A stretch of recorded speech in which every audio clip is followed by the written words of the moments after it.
தொட்டது அனைத்தையும் துலங்க வைக்கும் நவீன சாணக்கியன் அமித்ஷாவின் வெற்றி சரித்திர கதை. பிரதமர் நரேந்திர மோடி அவர்களுக்கு மிகவும் நெருங்கிய கட்சி நிர்வாகியாகவும் திறமையான நம்பகமான தளபதியாகவும் தொடர்ந்து இருப்பவர் தற்போதைய உள்துறை அமைச்சர் அமித்ஷா.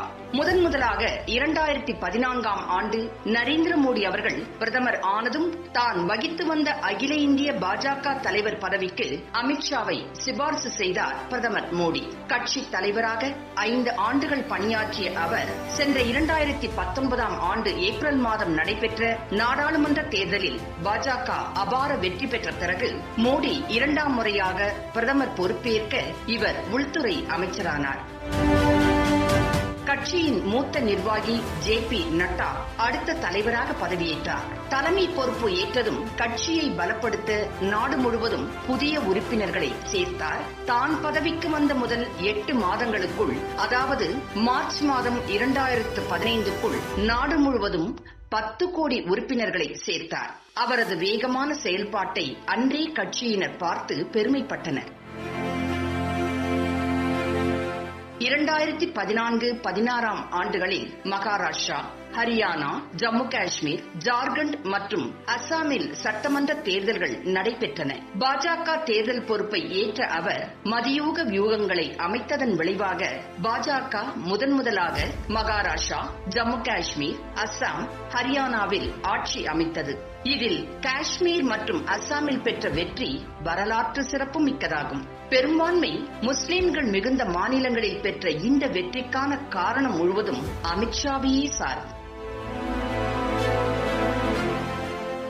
2017ஆம் ஆண்டு உத்தரப்பிரதேசம் மற்றும் உத்தரகண்ட் மாநிலங்களில் நடைபெற்ற சட்டமன்ற தேர்தலிலும் அமித்ஷா பிரச்சாரத்திற்கு தலைமை தாங்கி வெற்றிக்கான வழிகாட்டினார். இதுவும் பாஜகவிற்கு மகத்தான வெற்றியை கொடுத்தது. உத்தரப்பிரதேசத்தில் 403இல் 325 இடங்கள் கைப்பற்றி பாஜக மிகப்பெரிய சாதனை புரிந்தது. 2014-2019 மக்களவைத் தேர்தலிலும் பாஜக 80% இடங்களை பிடித்து மாபெரும் சாதனை புரிந்தது. கட்சியின் செல்வாக்கு பற்றி அடையாளமே தெரியாத இடமாக இருந்த மணிப்பூர் மாநிலத்தில் கூட பாஜக 27 சட்டசபை இடங்களில் வெற்றி பெற்று கூட்டணி அரசை ஏற்படுத்தியது. இதுவும் அமித்ஷா அவர்களின் தலைமையிலான பிரச்சாரம் மற்றும் திட்டமிடலுக்கு கிடைத்த வெற்றியாக பார்க்கப்படுகின்றது. அதேபோல 2017ஆம் ஆண்டு குஜராத் சட்டமன்ற தேர்தலிலும் அமித்ஷாவின் தலைமையில் 6வது முறையாக பாஜக தொடர் வெற்றியை பெற்றது.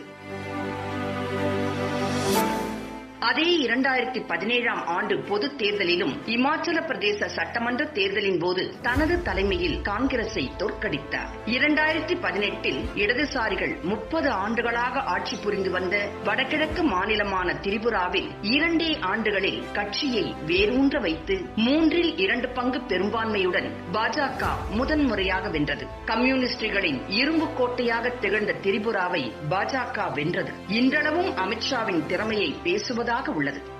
நாகாலாந்து மற்றும் மேகாலயாவிலும் தேர்தலை சந்தித்து ஓரளவு இடங்களை கைப்பற்றிய பாஜக 2 மாநிலங்களிலும் முதலாக கூட்டணி ஆட்சி அமைத்து கிழக்கிந்திய மாநிலங்களின் பெரும் பகுதியை தனது ஆதிக்கத்தின் கீழ் கொண்டு வந்தது. இந்த தேர்தல் பணிக்கு தலைமை வகித்தவர் அமித்ஷா தான். அவரின் அறைகூவல் மேற்கு வங்கத்தையும் விட்டு வைக்கவில்லை. அங்கு காங்கிரசையும் கம்யூனிஸ்டுகளையும் ஓரம் கட்டிவிட்டு ஆளும் கட்சிக்கு மாற்று சக்தியாக உருவெடுத்துள்ளது பாஜக.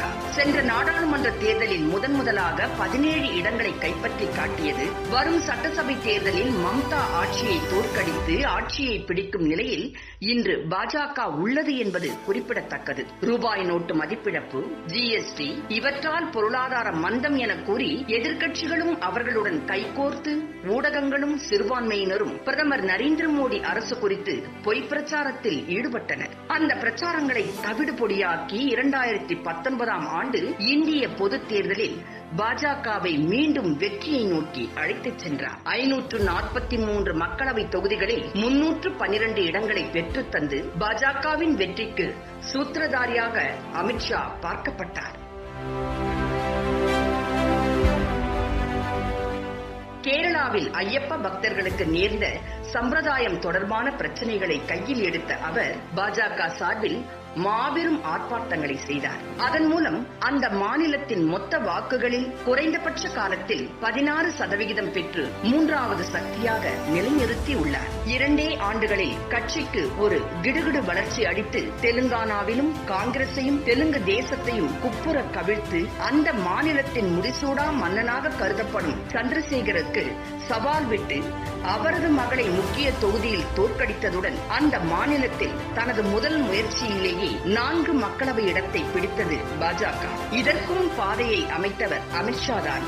அதிக முஸ்லிம் மக்கள் தொகையை கொண்ட ஹைதராபாத் மக்களவை தொகுதியில் தொடர்ந்து 4வது முறையாக வெற்றியை தக்கவைக்கும் அசாசுதீன் ஒவைசியின் வெற்றியை பாஜக அலைக்கழித்தது என்பது குறிப்பிடத்தக்கது.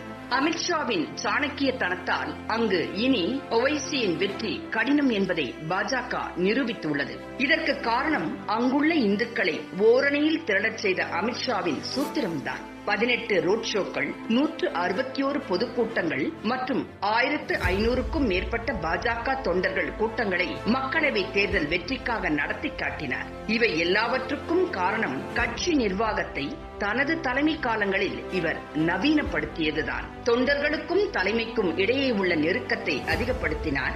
சமூக ஊடக பிரச்சாரங்களை மிகவும் எளிமைப்படுத்தி தேர்தல் காலங்களில் தொண்டர்களையும் கட்சி தலைமையையும் பொதுமக்களையும் ஆதரவாளர்களையும் ஒருங்கிணைக்கும் நவீன தொழில்நுட்பத்தை இவர் உருவாக்கினார். பாஜக முன்னெடுத்த முத்தலாக் திட்டம், பாலக்கோடு தாக்குதல் இவற்றின் பின்னாலும் இவர் அரிய ஆலோசகராக இருந்துள்ளார்.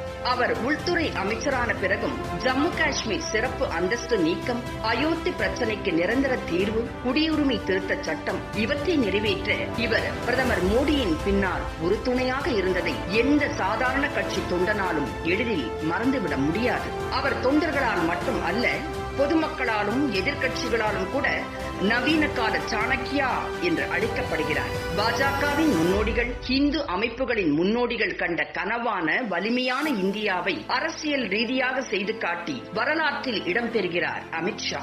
இன்று அவர் வலிமை மிகுந்த உள்துறை அமைச்சர். கட்சியின் தலைமை பொறுப்பு கட்சி விதிகள்படி அவரிடமிருந்து மாற்றப்பட்டாலும் கட்சி வெற்றிக்காக அவர் அளித்த சூத்திரங்கள் நிலையானவை. இடத்திற்கு ஏற்ப மாறுபட்ட சூத்திரங்களை கையாண்டு மலைக்க வைக்கும் வெற்றியை குவிக்கும் அவர் கண்ணில் இப்போது பட்டுள்ளது தமிழகம். அவருடைய விழியின் ஒளியில் கடந்த 50 ஆண்டுகளுக்கும் மேலாக இங்கு சூழ்ந்திருக்கும் இருள் விலகப் போவது நிச்சயம் என்று தொண்டர்கள் நம்பிக்கையுடன் காத்துள்ளனர்.